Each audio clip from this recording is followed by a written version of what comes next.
Story 1. I grew up in a small, quiet town in the Midwest. One of those places where everyone knows everyone and nothing truly out of the ordinary ever happens. After high school, I took a job as a dispatcher at our local 911 call center. It wasn't glamorous, but I liked the rhythm of it. The steady hum of calls, the occasional rush of adrenaline, and the sense that I was helping people when they needed it most. I had been working the night shift for a few years by the time it happened.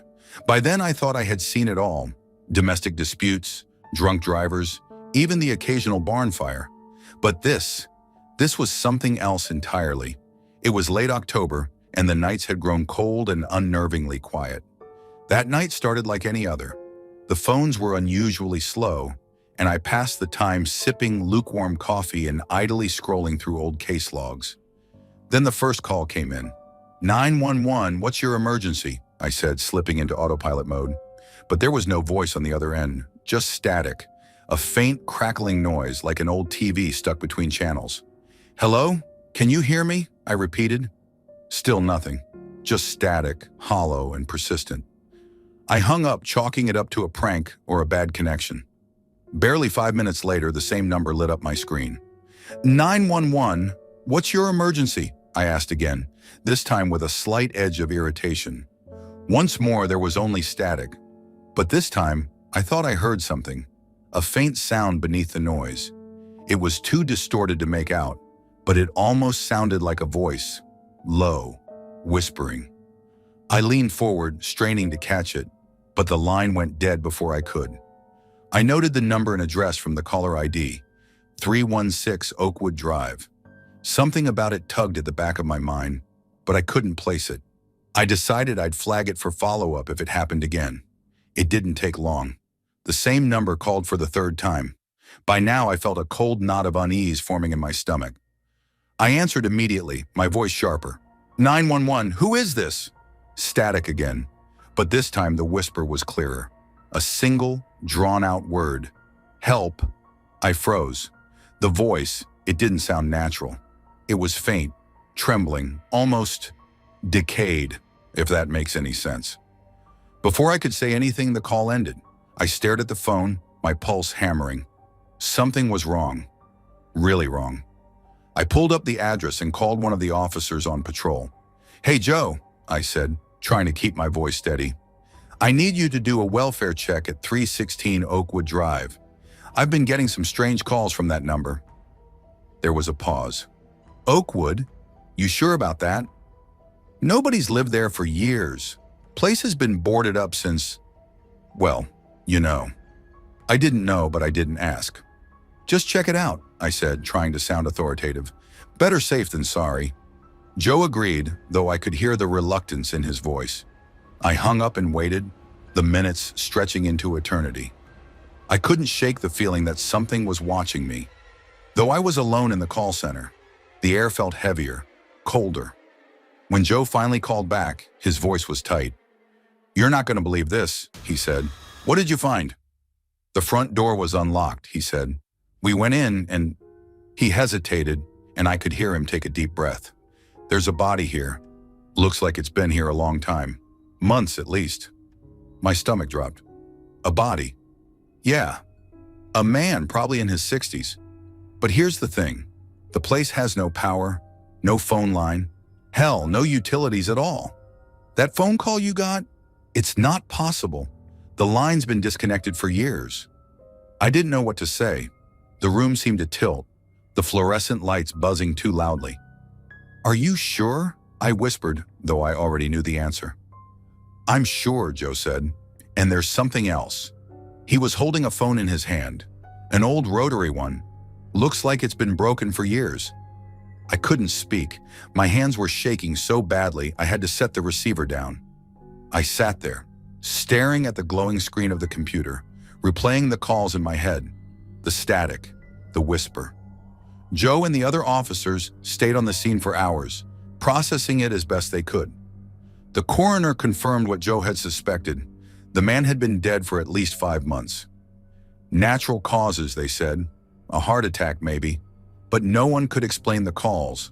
No one even tried. Story 2, I used to work as a night shift security guard in rural Missouri. And I thought I'd seen and heard it all. But there's one call I'll never forget, because I still can't explain it. It was around 1:30 a.m. when dispatch called, telling me about a man who claimed kids were running around his yard blowing slide whistles. It sounded ridiculous, like some bored teenagers were out pranking people, but I figured I'd check it out. Not much else to do on a slow night. Then as I was driving out, dispatch called again. He called back, they said with a slight hesitation. Says it might be radio interference making transmitters in his house produce the noise. Transmitters? Radio interference? Great, another paranoid caller. I sighed and continued the drive, mentally preparing myself to talk down some guy with a few loose screws. When I arrived, the man looked just how I expected. Disheveled, twitchy, eyes darting around like someone had been watching him for years. He wasted no time launching into a frantic explanation. He told me about recorders planted in his house by ADT and how his neighbors were conspiring against him. I nodded, trying to seem understanding while mentally dismissing everything he said. It was the kind of wild tale I'd heard before, and I was already rehearsing ways to calm him down and leave without escalating anything. Then I heard it. Wirp. A sharp, high-pitched noise cutting through the quiet night. It came from outside to my right. I froze mid-sentence, my head snapping toward the sound. The man's face lit up. "You heard it!" he exclaimed, nearly jumping in place. "Yeah, I did," I admitted, my heart suddenly pounding. His relief was almost palpable. I told you I wasn't crazy." I didn't want to fan the flames of his paranoia, but I couldn't deny what I'd heard. It wasn't a bird or any animal I recognized. It wasn't mechanical either. Too irregular. I asked a few questions, trying to get more context, and then... Weerp! This time it came from the left. The man pointed toward the sound, his eyes wild. "You see? They're messing with me. They don't want me to sleep. They want me gone." He launched into another tirade about his neighbors. But I wasn't listening. My focus was on the noise. It wasn't just odd. It was deliberate. I couldn't shake the feeling that it was purposeful, like someone or something was trying to get our attention. As he ranted, the noise came again. Wherp! Wherp! Each time it moved, left, right, behind us. The intervals were random, but the effect was the same. It kept us on edge. "I'll check outside," I finally said, cutting him off. The man grabbed my arm, his grip surprisingly strong. "Be careful. They're out there." I nodded, pried my arm free, and stepped into the dark. His floodlight barely reached the edges of the yard, leaving most of the property shrouded in black. The air was cold and the silence was oppressive, broken only by the occasional rustling of leaves. Wirp! Off to my right. I swung my flashlight in the direction of the sound, but there was nothing there, just an empty stretch of grass leading toward the tree line. My hand instinctively moved to the butt of my pistol. I wasn't expecting to need it, but the sound, it wasn't normal. "Hello?" I called out, my voice sounding small against the vast quiet. No response, just the faint hum of the distant highway. Weerp! Straight ahead this time. My beam of light cut through the darkness, but again, nothing. My pulse was racing now, and I couldn't shake the feeling that I wasn't alone. The yard was too open, too exposed. If someone or something was out here, they had the advantage. Then it came again. WHIIIIRP. Loud. Close. Behind me. I spun around so fast I nearly tripped, my flashlight sweeping the area. The sound had been so close, like it was just over my shoulder, but there was no one there. Just the empty yard and the faint silhouette of the house in the distance. "Stop messing with me," I shouted, my voice cracking slightly. I immediately felt foolish, like I'd just admitted I was scared, but I was. My skin prickled, my breathing shallow. I wasn't used to feeling like this, like prey. The noise didn't come again for a long stretch. I stood there straining to hear, my flashlight trembling slightly in my hand. Nothing. Just the wind in the trees and the distant croak of a bullfrog. I took a shaky breath, convincing myself it was over. Maybe it had been some kind of animal, something harmless that I didn't recognize. I was about to head back when I saw it. At the edge of the wood line, my light caught a reflection. Two pinpricks of light, like eyes. They were low to the ground, too small and too close together to belong to a deer. I froze, staring at them, my mind racing. They didn't move, didn't blink, just stared back at me. "Hey!" I called out, my voice firm despite the fear creeping into my chest. "You better show yourself!" No response. The eyes didn't move. I took a step forward, my light fixed on the spot. The grass crunched under my boots, and for a moment, everything felt surreal, like I was moving through molasses. I was a few feet away when the eyes suddenly disappeared, swallowed by the darkness. Then came the noise. Weep! Not from the woods this time, but right behind me. I spun around, my flashlight whipping across the yard. The noise was louder than before, sharper, like it had been aimed directly at me. But there was nothing there, just empty space. My heart was in my throat now, every instinct screaming at me to run, but my legs refused to move. "Who's there?" I shouted, my voice cracking. No answer. I don't know how long I stood there, waiting for something to happen. Seconds? Minutes? Eventually, the silence became unbearable. I backed away slowly, my flashlight darting around the yard. The noise didn't come again, but I couldn't shake the feeling that something, or someone, was watching me. When I got back to the house, the man was waiting for me, his face pale. "Did you see them?" he asked, his voice trembling. I didn't know what to say. "No," I lied. "Just heard the noise." He nodded, looking almost disappointed. I told him to keep his doors locked and call if anything else happened. Then I left. Story 3. It was a bitterly cold winter night in the mid-90s, and I was patrolling my small Nebraska town, just another long shift trying to keep the peace in a place where not much ever happened. Back then, I worked as a police officer, the kind of job where you knew everyone in town by name, and the biggest calls we got were disputes over property lines or the occasional rowdy teenager. That night was quiet, the kind of quiet where the snow muffles everything, making the town feel like it's holding its breath. One particular abandoned house sat on the edge of town, a two-story relic from a better time. It was a known target for copper thieves, so we were instructed to keep an eye on it. Around 7 p.m., I drove past it. The house stood there, dark and silent, snow undisturbed around it. Nothing seemed out of the ordinary. 2 hours later, as I looped back around, something caught my eye. The back door was wide open. That stopped me cold. I knew for a fact the door wasn't open earlier. I slowed my cruiser, shining my spotlight over the property. Snow surrounded the house, crisp and untouched except for the tire tracks from my earlier patrol. "Dispatch, this is 24. I'm investigating an open door at the old Carson house. Send the county deputy my way, just in case." 10-4, came the calm voice over the radio. Steeling myself against the chill in the air, and the strange sense of unease creeping up my spine, I got out of my car. My boots crunched through the snow as I approached the door, flashlight in hand. The place smelled like rot and neglect, a faint metallic tang in the air. The interior was a wreck. The walls had been torn down. Piles of plaster and wood debris littered the floor. It was clear nobody had been maintaining it for years. I scanned the room with my flashlight. Dust coated every surface, and there were no footprints. None except for my own outside. That struck me as odd. If someone had forced the door open, where were their tracks? I was about to chalk it up to the wind when I heard it. A loud, unmistakable thump from upstairs, followed by what sounded like children laughing.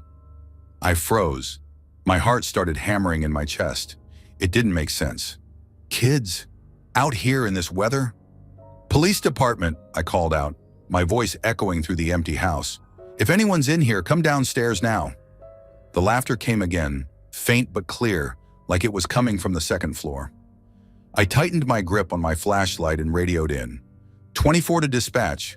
Possible juveniles inside the house. I'm checking it out. As I moved through the house, the floor creaked under my boots. The cold seemed sharper inside, biting through my uniform. I swept the flashlight over the debris-strewn floors, half expecting to see someone dart past, but there was nothing. The laughter echoed again, this time closer, more distinct. I climbed the stairs slowly, each step groaning under my weight. My breath came in short bursts, fogging up in the freezing air. At the top of the stairs was a narrow hallway with 3 doors, one to the right, one at the end, and one to the left. The left door thudded loudly, like something heavy had hit the floor inside. "Police!" I shouted. "If anyone's in there, show yourself!" Silence. I edged toward the door, heart pounding in my ears. The flashlight beam quivered slightly as I reached the threshold. Slowly, I leaned around the corner, ready for anything. Or so I thought. The room was empty. Empty except for a pile of plaster and wooden debris in the center of the floor. My flashlight caught something sticking out of the pile. I stepped closer, my breath hitching as I realized what it was. A page from a children's book, pristine despite the dirt and dust. The illustration on it made my blood run cold. It was a cartoon drawing of a police officer, smiling, holding a flashlight. The page felt out of place, almost deliberate. I took a step back, and that's when I heard it. The laughter again, but this time it was right behind me. I spun around, flashlight cutting through the dark hallway. Nothing. No one. Just the oppressive silence of the house. "Dispatch 24, negative on juveniles." No one's here. I'm securing the scene and heading out. I practically bolted down the stairs, my boots clanging on the old wood. Once I was outside, I slammed the back door shut and locked it. The stillness of the night was almost a relief compared to whatever had just happened inside. Story 4. It was the winter of my junior year in high school, and the nights in our quiet suburban neighborhood were as silent as the snow-covered streets. I lived in a modest 2-story house at the end of a cul-de-sac. My room was on the top floor, right side, with a single window that overlooked the driveway. Back then, before cell phones were a lifeline, we had to rely on landlines and our memory for plans. That Friday evening, I had planned to hang out with my friends, Danny, Mike, Sarah, and Chris. We'd made arrangements earlier at school. They were supposed to swing by and pick me up at 7 p.m. Around 6 p.m., my parents told me I had to tag along with them to run some last-minute errands. I completely forgot to call my friends and let them know I wouldn't be home. We left the house around 6:10. The porch light was off, the driveway empty, and the alarm set.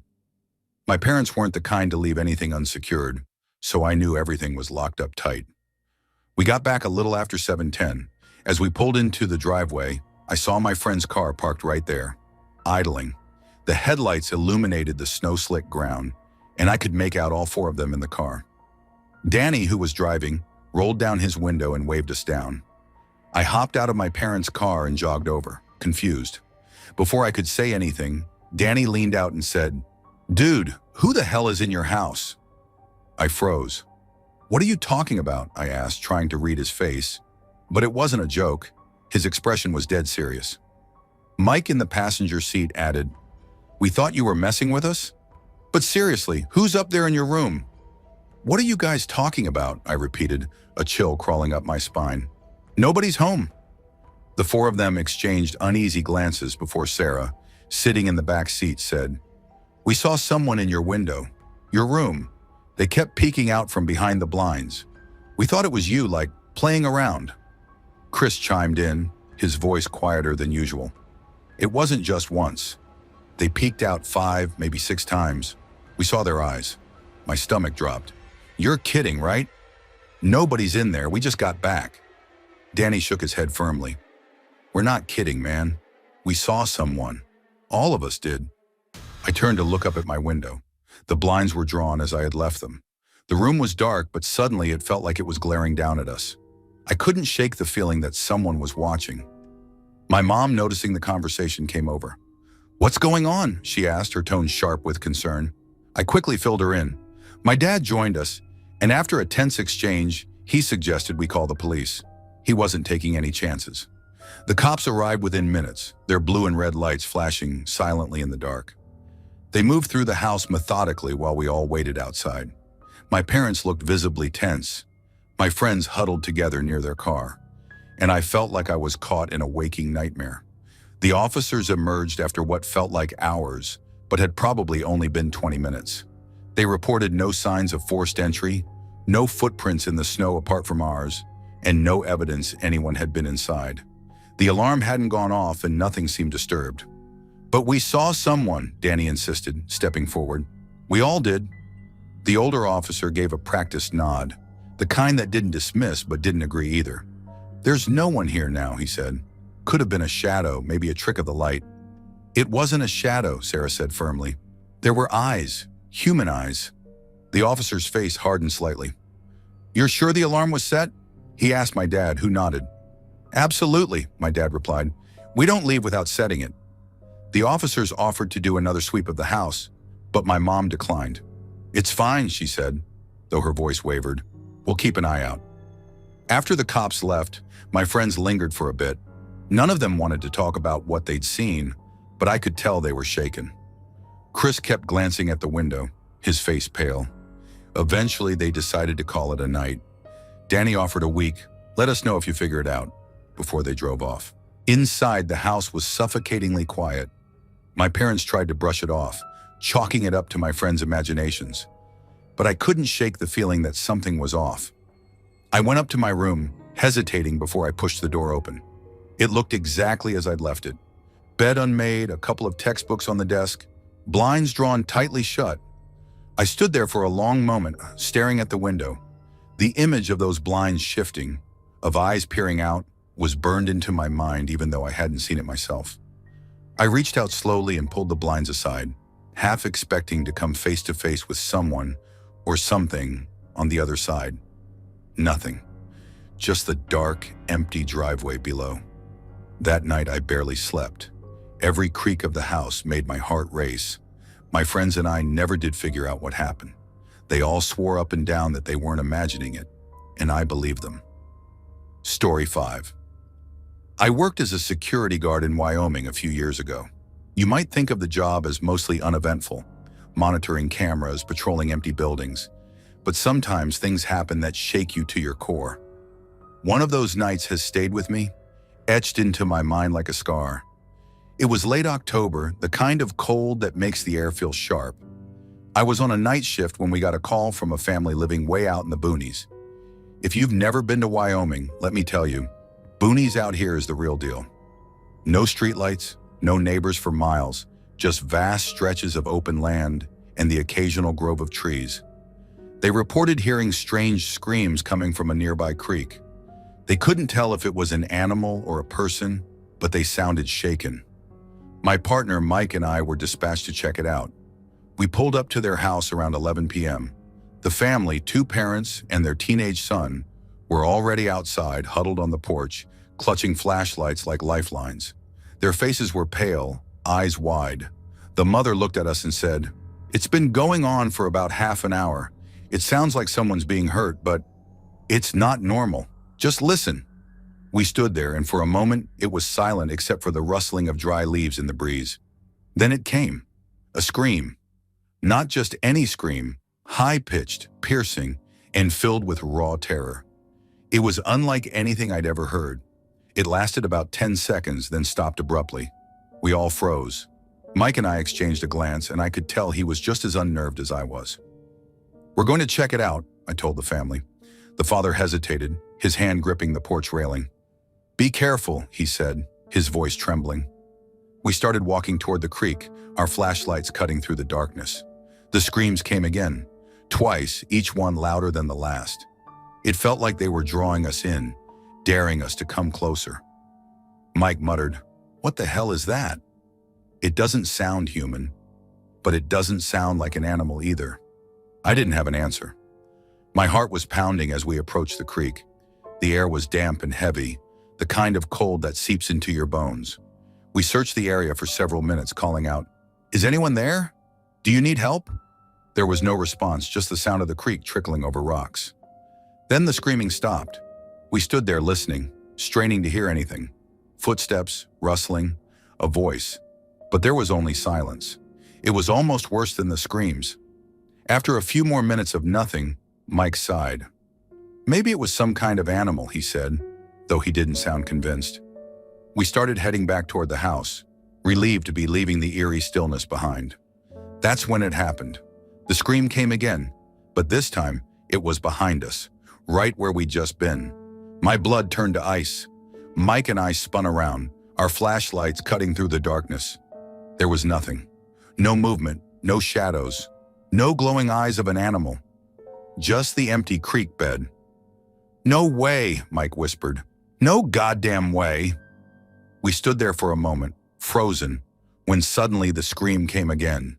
This time, impossibly close. It was so loud it felt like it was right next to us. My chest tightened, my breath caught in my throat. We whipped our flashlights in every direction, desperately searching for the source. But there was nothing. No bushes moving, no footprints, not even the sound of something retreating. "Let's go," I said, my voice shaking. Mike didn't argue. We started back toward the house, walking quickly, our heads on a swivel. My heart was pounding so hard I thought it might burst. Then just as we reached the halfway point, it happened again. "Let's go," I said, my voice shaking. Mike didn't argue. We started back toward the house, walking quickly, our heads on a swivel. My heart was pounding so hard I thought it might burst. Then just as we reached the halfway point, it happened again. The scream, long and drawn out, lasting at least 30 seconds. It came from the creek, louder than ever, like whatever it was had followed us and was now mocking us. It echoed in the stillness, and for a moment, it felt like the whole world had stopped. Mike grabbed my arm. "We need to run," he said, his voice barely above a whisper. We didn't run, but we didn't walk either. It was a hurried retreat, the kind where you're trying to keep your composure, but failing miserably. By the time we reached the house, the family was still on the porch, their faces filled with relief when they saw us. "Did you find anything?" the father asked. "No," I said, shaking my head. "But if you hear it again, call us immediately." My voice was steadier than I felt. Mike and I got back into the car and drove away, the silence between us heavier than any conversation we could have had. Story 6. Working the night shift as a patrol officer on a military base had its perks. I'd done my share of day shifts, but nights were different. Quiet, eerie, and, at times, utterly surreal. Most nights I'd drive around, responding to the occasional alarm or handling some random situation, but nothing could have prepared me for what happened at the elementary school that one night. I'll never forget it. It was just past midnight, and my alpha, my partner, and I were patrolling our usual route when the first call came through. An alarm had gone off at the elementary school on base. Standard procedure: lock down the base, head to the site, and secure the building. It wasn't uncommon for alarms to be tripped by something as mundane as a draft rattling a door. We arrived within minutes. The school sat dark and silent, a hulking shadow against the dim glow of streetlights. We pulled on every door, checked every possible point of entry. Everything was locked up tight. Nothing seemed out of place. We radioed in the all clear and resumed our patrol. About 20 minutes later, the same alarm tripped again. This time we found a maintenance door slightly ajar, a door that hadn't been opened before. It led to a boiler room, cramped and cluttered. We swept it thoroughly but found nothing. No sign of forced entry, no sign of anyone. We secured the door, made sure it was locked, and left. We hadn't even been back on patrol for another half hour when the alarm sounded for a third time. Frustration was starting to creep in. My alpha and I were certain we'd locked that door, and the thought of someone messing with us wasn't sitting right. We returned, checked every door again, still locked. The maintenance door? Secure. By now, we were convinced someone was trying to play games, so we decided to sit and watch. I parked on one side of the school. My alpha stationed himself on the other. We killed the lights on our vehicles and waited. The minutes ticked by. The silence felt heavier than usual, like the night itself was holding its breath. I kept my eyes locked on the darkened windows and doors, scanning for any sign of movement. And then it happened. The alarm blared again. I nearly jumped out of my skin. My radio crackled as my alpha called it in. "We're already here and no one's come or gone," he said. I could hear the tension in his voice. "We need the building manager to let us in. Something's not right." The custodian showed up around 3 a.m., looking groggy and irritated. We explained the situation, and he unlocked the main doors. Together, we began our sweep of the building, checking every classroom, every hallway, every closet. The place was dead silent, except for the faint hum of fluorescent lights. Nothing seemed out of the ordinary. Until we reached the east wing, there was a maintenance door standing open, light spilling out into the hallway. My gut tightened. This door wasn't supposed to be open. It led to a tiny utility closet, a space so small you'd have trouble even turning around in it. My alpha and I approached cautiously, flashlights cutting through the shadows. Inside the closet, there was nothing but shelves stacked with cleaning supplies. But on the floor, just inside the doorway, was a single wet footprint, a bare footprint, small, child-sized. I stared at it, my mind racing. The custodian was muttering something about the floors being dry, how he hadn't mopped in hours. My alpha and I exchanged a look. Neither of us said it, but we were both thinking the same thing. There was no logical explanation for that footprint. "Is there any way a kid could have gotten in here?" I asked the custodian, my voice sounding far steadier than I felt. He shook his head, pale as a sheet. "No way. All the doors were locked, and the alarm would have gone off." We checked the closet again, top to bottom, even shining our flashlights up into the corners of the ceiling. Nothing. No one. The footprint just sat there, glistening faintly in the beam of my light. We continued the sweep, though none of us really wanted to. Every classroom, every storage room, every inch of that building was checked. We even climbed up into the ceiling tiles, crawling through dusty spaces, hoping to find something, anything that could explain what we'd seen. But there was nothing. After nearly 3 hours, we finished our search. The building was locked down tighter than Fort Knox. No signs of forced entry, no other footprints, no missing children reported. Just that one solitary, wet footprint. As the custodian relocked the main doors, I couldn't shake the feeling that we disturbed something that didn't want to be found. My alpha finally broke the silence as we walked back to our patrol car. "You saw it, right?" he asked, his voice low. I nodded. "Yeah, I saw it." Neither of us said anything more. What could we say? Some things just don't have answers. Story 7, I was fresh out of college when I landed a job as a 911 dispatcher. It was a high-pressure role, but I liked the challenge. For 5 years, I handled everything from heart attacks to house fires to domestic disputes. Nothing really fazed me anymore, or so I thought. Then one night I got that call. It was a little after midnight. The shift had been relatively quiet. I had just settled into the chair with my coffee when the phone rang. 911, what is your emergency? I asked, my tone calm and routine. For a moment, all I heard was heavy breathing. Then a woman's voice, shaky and almost whispering, came through. "Is this the police?" she asked. "Yes, ma'am. This is 911. What's your emergency?" Her voice was so broken, so raw, that my pulse quickened. I've heard terror before, but this felt different. "There's someone in my house," she said, barely audible. I straightened in my chair. "Okay, ma'am. Are you at address?" "Yes," she whispered, her voice trembling. I dispatched units immediately, standard protocol. But something about her tone made me send 3 cars instead of the usual one. I didn't explain to the officers why. Not yet. "Do you know who this person is?" I asked her. "No, I don't," she said, almost choking on her words. But I think it's..." She trailed off. "You think it's..." I prompted, leaning closer to the console, heart now racing. Her voice dropped even lower, as though she feared someone might hear her. "I know this sounds crazy," she said, her words tumbling out in a panicked rush. "But I think it's a ghost." A chill ran up my spine. I glanced at the clock, then at the empty room around me. "A ghost?" I repeated, trying to keep my voice steady. "Yes," she sobbed, her fear palpable. "There are noises, footsteps. I can hear them right now. It's in the other room."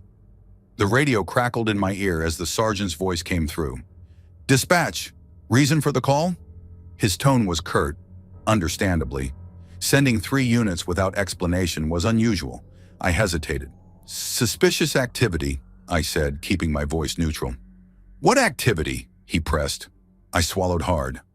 "Caller claims there's someone in her house. She, believes it might be a ghost." Silence. Not just on the radio, but in the entire room. For a full, agonizing minute, there was nothing but static. Then the sergeant came back with a clipped 10-4. Back on the line, I tried to reassure the woman. Officers are on their way, ma'am. Stay on the line with me. I'm so scared, she whispered. I can't even move. It's right there. I can feel it watching me. I strained to hear any background noise, but all I caught was the sound of her shaky breathing. Ma'am, are you in a safe place? Can you lock yourself in a room? I'm in my bedroom, she said. The door's locked, but I swear it's right outside. The line crackled, and then I heard it. Faint, but unmistakable. A low, creaking sound, like floorboards groaning under pressure. Did you hear that? She asked, her voice breaking. Yes, I said, my stomach twisting. The radio came alive. Dispatch, we're approaching the residence, the sergeant said. Copy, I replied, my voice tight. Then the woman whispered something that made my blood run cold. It knows I called you. What do you mean? I asked, my mouth dry. It's angry, she said, her words barely audible. I can feel it. It doesn't want you here. The officers arrived moments later. I stayed on the line, listening as they announced their presence and entered the house. Police, is anyone here? One of them called out. I heard the woman's muffled sobs as she opened her bedroom door. The officers instructed her to stay put while they cleared the house. Dispatch, we're searching the residence now, the sergeant reported over the radio. I waited, my fingers gripping the edge of the desk. The minutes dragged on like hours. Finally, the sergeant's voice came through again. House is clear. No sign of forced entry. No one inside. I exhaled a shaky breath, but the relief was short-lived. The woman came back on the line, her voice cracking with disbelief. No, it was here. I heard it. I felt it. The sergeant tried to reassure her, but he sounded shaken himself. Later, one of the officers admitted that even they felt uneasy while clearing the house. Something about her sincerity, the sheer terror in her voice, had unnerved them. Before leaving, they checked every door, every window, every closet. Everything was locked, exactly as the woman had described. As the officers wrapped up and left the scene, I stayed at my desk, staring at the screen. I couldn't shake the sound of her voice or the creaking floorboards I'd heard through the phone. The rest of the shift passed in a blur. I filed the call under unfounded, standard procedure when no evidence is found. But that night stayed with me. Story 8. I'll never forget that night. It was late October, the kind of cold, rainy evening that makes you question why you ever left the warmth of your bed for this job. I was working a quiet patrol shift in the outskirts of our small, sleepy town. Calls were rare out there, usually a noise complaint or a stray dog. But that night was different. The dispatcher's voice crackled through my radio. Unit 23, respond to a possible prowler at 856 Maplewood Drive. Elderly female resident reports hearing footsteps upstairs. She lives alone. Caller is highly distressed. I sighed. Another late-night wild goose chase. Probably a raccoon in the attic or an overactive imagination. But something about the quiver in the dispatcher's voice caught my attention. This wasn't her usual calm tone. The house was at the end of a long, winding road surrounded by overgrown trees. When I pulled up, the rain pelted the windshield like tiny fists, and the streetlights barely cut through the darkness. The house itself was old. Weathered wood, peeling paint, a sagging roof. It looked like it had been standing for 100 years. The woman, Mrs. Eleanor Hill, met me at the door. She was frail, with snow-white hair pulled back in a bun and thick glasses perched on her nose. Her hands trembled as she clutched a cordless phone. "Thank you for coming, officer," she whispered, her voice thin and wavering. I heard footsteps upstairs. It's just me here. Has been for years." I nodded, trying to project calm. "We'll take a look, Mrs. Hill. Is there anyone you'd expect to be here? Family, friends?" "No," she said firmly. "No one. Just me and my memories." I motioned for her to sit in the foyer while I and my partner, Officer Daniels, searched the house. The layout was typical for an old home: tight, creaky stairs and small rooms with heavy, antique furniture. We swept upstairs, every corner and closet. Nothing. No sign of forced entry, no open windows. Just silence and the steady drip of rain outside. We were about to head back down when Mrs. Hill called out from the first floor. Her voice, shaky but urgent, sent a chill down my spine. "He's here," she cried. "He's outside, in the backyard." Daniels and I exchanged a glance and bolted down the stairs. Mrs. Hill was standing frozen near the sliding glass door of her living room, pointing with a trembling finger. I followed her gaze. Sure enough, there was a figure standing in the rain, a man, tall and motionless, silhouetted against the faint light from the neighboring houses. He didn't move, didn't flinch, just stared. "Stay here," I told her, pulling out my flashlight. I motioned for Daniels to circle around the side of the house while I approached from the back door. The rain soaked through my uniform as I stepped outside. The light beam cut through the darkness, but the figure wasn't there, just the sound of rain and the rustle of wet leaves. I scanned the yard, the perimeter of the house, even checked the bushes. Nothing. No footprints in the mud, no broken twigs. It was as if he'd vanished. I returned to the house, shaking off the rain. Daniels met me at the door, his expression grim. I didn't see anyone. No sign of anyone running off. Mrs. Hill was still rooted in place, her hands clasped together like a prayer. "He was there," she insisted, her voice cracking. "I saw him." "We believe you, ma'am," I said, trying to reassure her. "But he's gone now. We'll do a quick sweep of the house again, just to be safe." Daniels nodded and headed back upstairs while I stayed with her. She sat in a worn armchair, her eyes fixed on the sliding door. I stayed silent, listening to the house settle and creak in the storm. Daniels came back down after a few minutes. "All clear upstairs. No sign of anything unusual."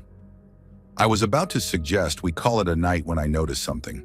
A faint trail of mud leading from the sliding glass door into the living room. My pulse quickened as I traced it with my eyes.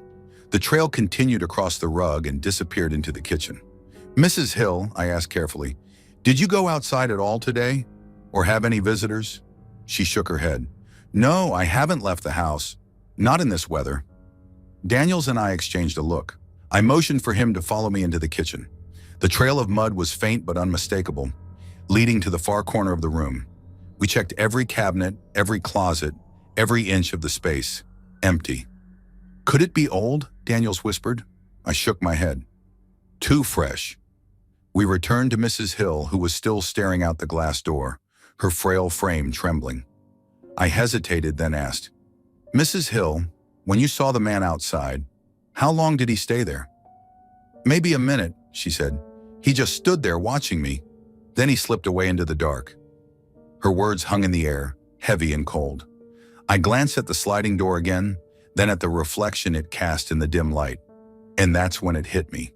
My stomach turned to ice. "Mrs. Hill," I said slowly, my voice barely a whisper. "Are you sure he was outside?" She turned to me, her eyes wide behind her thick glasses. "Of course. I saw him through the glass." "No," I said, my voice tightening. "You saw his reflection." Her face went pale as realization dawned. Daniels and I moved as one, sweeping the house room by room, but it was no use.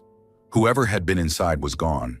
No signs of forced entry, nothing stolen, just the muddy footprints that started at the sliding door and ended near the kitchen. We stayed with her until she calmed down, promising to patrol the area through the night. But as we left, I couldn't shake the image from my mind. The man standing just behind her, inches away, while she thought he was outside. Story 9. I used to work as a night security officer at a hospital, a big one, with an ER, ICU, surgical wards, and everything else. It wasn't the kind of place you'd call peaceful, but I was used to the chaos. Over the years, I dealt with all sorts of calls, psych cases, paranoid patients hearing strange noises, even a handful of paranormal incidents. Most of those could be explained away. Delirium, bad lighting, overactive imaginations. But this was something else entirely. It started like any other night. I was stationed near the ICU, sipping a bitter cup of coffee, half listening to the chatter on the radio. Around 3 a.m., the graveyard shift had hit that eerie calm where everything feels just a little off. That's when my radio crackled to life. "We've got a possible elopement on the ICU," a nurse's voice said, tight with urgency. "Patient in room 317, male, late 70s. Multiple witnesses say he left the room. Security to respond." Elopement was hospital speak for a patient leaving their assigned area, usually someone confused or in distress. It wasn't uncommon, but the tone in the nurse's voice made me straighten up immediately. As I headed toward the ICU, I got more details. The patient was a man who'd been admitted earlier that day, end-stage liver failure. He'd reportedly spent most of the day mumbling, "I will not die in a hospital," over and over. According to the nurses, they'd seen him on the cameras just moments ago. He had pushed the privacy curtain aside, stepped out of his room, and headed toward the elevator. A code gray had been called, a hospital-wide alert for an eloping patient. Staff were already stationed at every stairwell and elevator bank. As I arrived on the ICU floor, I found the lead nurse waiting for me, pale and visibly shaken. "We saw him leave," she said, her voice trembling. "Three of us." He got up, pushed the curtain back, and walked out. But what?" I prompted, my gut already nodding. She didn't answer. Instead, she gestured toward room 317, where a small group of nurses had gathered, their faces drained of color. Monitors were going off in the room, rapid beeping, then a flatline. The patient was coding. Inside the room, a crash team was already working to revive him, though their frantic efforts seemed almost futile. I stood there frozen, watching the scene unfold. The man was still lying in his bed, motionless, pale. He hadn't left at all. "What the hell is going on?" I whispered, more to myself than anyone else. The lead nurse shook her head, her eyes wide and unfocused. "I swear we saw him," she said. "We all saw him." And they had. 3 nurses, seasoned professionals, all reported seeing the same thing, the man leaving his room. It wasn't a shadow or a trick of the light. They were so certain they'd risked calling a code gray, an action that could have cost them their jobs if proven wrong. "What about the cameras?" I asked. Her expression darkened. "The bosses won't let us watch the footage," she said quietly, glancing over her shoulder as if afraid someone might overhear. "But you should have seen their faces when they reviewed it." I didn't get a chance to press further. The crash team in room 317 stopped working. One of the doctors called the time of death, his voice flat, mechanical. The man was gone. The nurses dispersed, and the code gray was cleared, but the tension in the air didn't go away. I lingered near the ICU, hoping to get a look at the surveillance footage. When I approached my supervisor, though, he shut me down immediately. "Forget it," he said, his tone brooking no argument. "There's nothing to see." "Then why not let me look?" I pressed. He leveled me with a hard stare. "Because some things don't have answers, let it go." That should have been the end of it, but I couldn't shake the feeling that something was very, very wrong. The nurses who'd witnessed the man's departure were visibly rattled for the rest of the shift. One of them even broke down crying in the break room. I caught up with her later, a young nurse named Clara, and asked her what she'd seen. "He walked out," she said firmly, her voice breaking. "I saw him with my own eyes. He pushed the curtain back, looked right at me, and walked out of the room. I didn't imagine it. And then he was back in bed," I said slowly. She nodded, tears welling up in her eyes. "How is that possible?" I didn't have an answer. The rest of the night passed in a haze. The incident was logged in my report, but I kept the details vague, just enough to cover the basics. The official explanation was simple: a miscommunication. Stress, exhaustion, maybe a shared hallucination. But deep down, I knew better. As I drove home that morning, the events played over and over in my mind. The man's last words echoed in my head. "I will not die in a hospital." He'd been so determined, so adamant. Had he somehow willed himself to leave? Was it his spirit, desperate to escape? Or was it something else entirely? Something we're not meant to understand? I don't have the answers. All I know is this: 3 people saw a man walk out of his room, and moments later, he was dead in that same bed. And whatever was on that surveillance footage, I'm not sure I want to know. Story 10. It was late October 3 years ago when I got one of the strangest calls of my career. I was working the night shift at a precinct just outside Boulder, Colorado. Around 2 a.m., dispatch got a frantic call from a woman who claimed her house was haunted. Normally, this kind of thing doesn't even reach us. People are told to deal with it or contact someone who cares about ghosts. But this caller was hysterical, barely coherent, and she kept screaming that there were human screams coming from her attic. That got our attention. I arrived at the house, a typical upper-middle-class neighborhood, the kind with identical lawns and houses painted in variations of beige. The woman, about 40, was standing on her driveway, trembling. Her eyes were wide and her hair was a disheveled mess. She clutched a thick coat around her shoulders, despite the mild weather. "Ma'am," I started, keeping my voice calm. "What exactly did you hear?"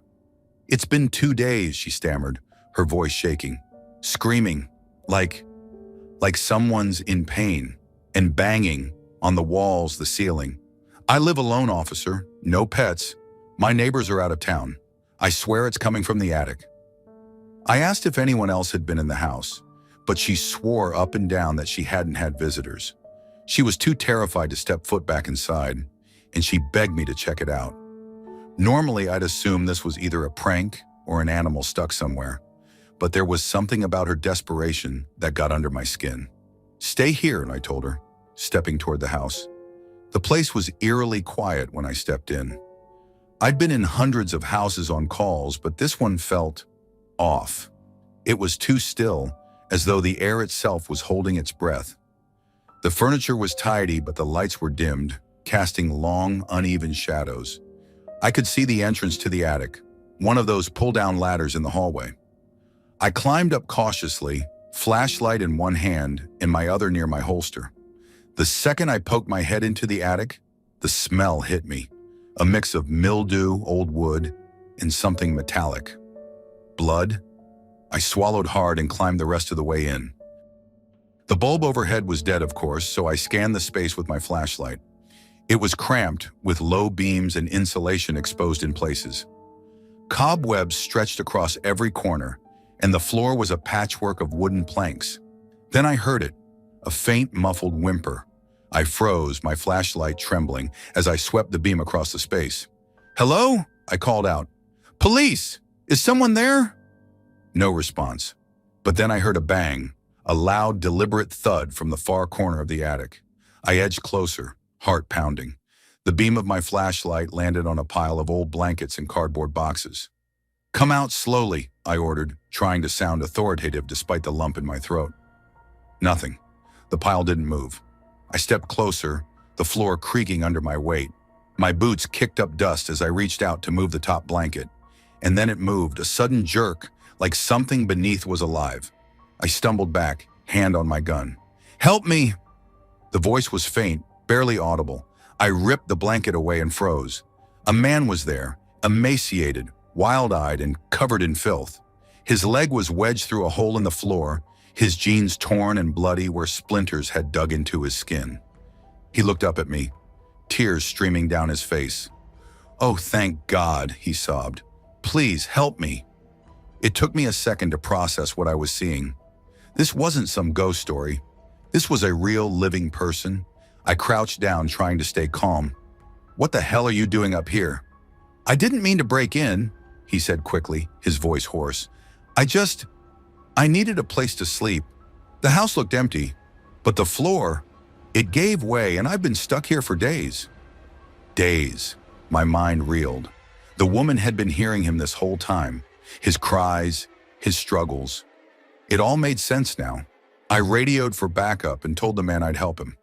Carefully, I pried his leg free from the hole, trying to avoid causing more damage. He winced, muttering thanks through gritted teeth. Once he was loose, I helped him crawl toward the attic entrance. But as we reached the ladder, he froze. His grip on my arm tightened painfully. "What's wrong?" I asked, my voice low. He didn't answer, just stared past me, his face draining of color. I turned, following his gaze. In the far corner of the attic, where the shadows were deepest, something moved. At first, I thought it was a trick of the light, but then I saw it, a shape hunched and unnatural. It was human-like, but wrong, its limbs too long and its movements jerky, like a marionette controlled by a drunken puppeteer. "Get out," the man whispered. His voice was barely audible, but his terror was unmistakable. The figure twitched, its head snapping toward us. For a split second, my flashlight caught its face, or what should have been a face. There were no eyes, just hollow sockets, and its mouth stretched too wide, revealing teeth that glinted like shards of glass. I didn't wait to see more. I grabbed the man and half-dragged him down the ladder. We hit the ground floor running. The woman was still outside, and when she saw us, her face lit up with relief until she saw my expression. "What happened?" she asked, but I didn't answer. I shoved the man toward her and told them both to get in my patrol car. As I backed out of the driveway, I glanced at the house one last time. The attic window was dark, but I swear I saw movement, a flicker of something pulling back into the shadows. We didn't speak on the drive back to the station. The man refused to explain further, and the woman didn't ask. But I've never gone back to that house. Thanks for watching. Don't leave before leaving a like to this video. Also hit the subscribe button to support my work. And as always, have a horrific nightmare, my dear.